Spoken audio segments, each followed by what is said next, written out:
جی السلام علیکم۔ آپ نے نوٹ کیا ہوگا کہ آج کے اس تیز رفتار دور میں ہمارے رویوں کے اندر بھی رفتار کی تیزی آ چکی ہے۔ چاہے وہ روڈ پہ کوئی مسئلہ ہو رہا ہو تو اس کے اوپر تلخی آ گئی ہے، تیزی آ گئی ہے۔ چاہے وہ کچھ سفر ہو، ٹریول ہو، یا کوئی چیز اچیو کرنی ہو، یا کوئی دفتر میں کوئی جاب ہو یا کوئی ٹاسک ہو، یا اسٹوڈنٹس کے درمیان کوئی مقابلہ ہو، تو ہم میں ایک ترشی، ایک تیزی، ایک سختی آ گئی ہے۔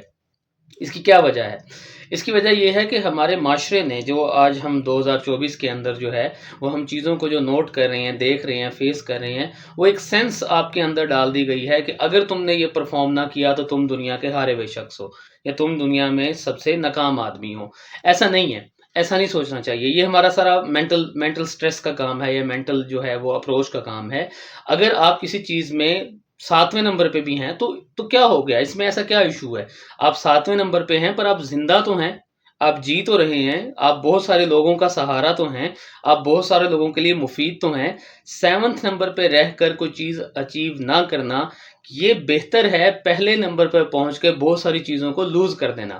تو اس چیز کو اپنے مائنڈ میں بٹھا لیں کہ اگر آپ کے پاس منتھلی انکم جو ہے وہ 1 لاکھ، 1.5 لاکھ، 2 لاکھ، 10 لاکھ نہیں ہے تو کیا ہو گیا؟ آپ اپنی ضروریات کو کم کر لیں، لیکن آپ زندہ تو ہیں، آپ ٹھیک تو ہیں، آپ سانس تو لے رہی ہیں۔ ہاں، آپ اس پہ اب یہ رائے دے سکتے ہیں کہ نہیں، بعض دفعہ کچھ ضروریات ایسی ہوتی ہیں جو پیسوں کے بغیر حل نہیں ہوتی، وہ ایک علیحدہ کیس ہے، وہ ڈفرینٹ کیس ہے۔ لیکن جن جگہوں کے اوپر آپ کے معاملات صحیح خوش اسلوبی سے جو ہے وہ طے پا سکتے ہیں، وہاں آپ نے کیوں بلا وجہ کا کوئی برڈن لینا؟ اپنے ذہن پہ کیوں کوئی چیز کو طاری کر لینا، سوار کر لینا؟ جب ہم اپنی چیزوں کو، اپنے ٹارگٹس کو اپنے ذہن پہ اتنا سوار کر لیتے ہیں تو لازمی بات ہے کہ آپ بہت ساری چیزوں سے منہ موڑ رہے ہوتے ہیں، بہت ساری چیزوں سے جو ہے وہ دور ہو رہے ہوتے ہیں۔ اور جن چیزوں سے آپ دور ہو رہے ہوتے ہیں وہ اس دن تو نہ صحیح، لیکن پھر کبھی زندگی کے کسی موڑ پہ آپ کو ان کی کمی ضرور محسوس ہوگی، لیکن وہ چیزیں نہیں ہوں گی، وہ وقت نہیں ہوگا۔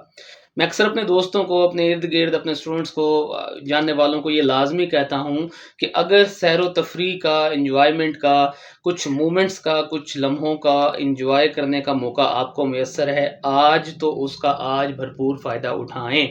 ہو نہیں سکتا، نہیں بھی ہو سکتا کہ وہ جو آج مومنٹ آپ کو میسر ہے وہ کل کو میسر ہو، جون میں میسر ہو، اگلے سال کے اینڈ میں میسر ہو، 2 سال کے بعد میسر ہو۔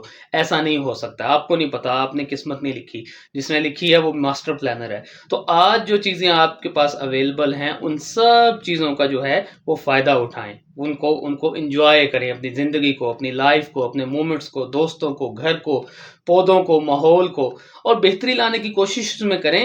لیکن صرف اسی چیز پہ نہ چل پڑیں کہ صرف جو ہے وہ یہ میرے ٹارگٹس ہیں اور میں نے انہی پہ کام کرنا ہے، اور اس کے علاوہ باقی ساری چیزوں سے جو ہے منہ موڑ لیں۔ آپ پریشان ہو جائیں گے، گھبرا جائیں گے۔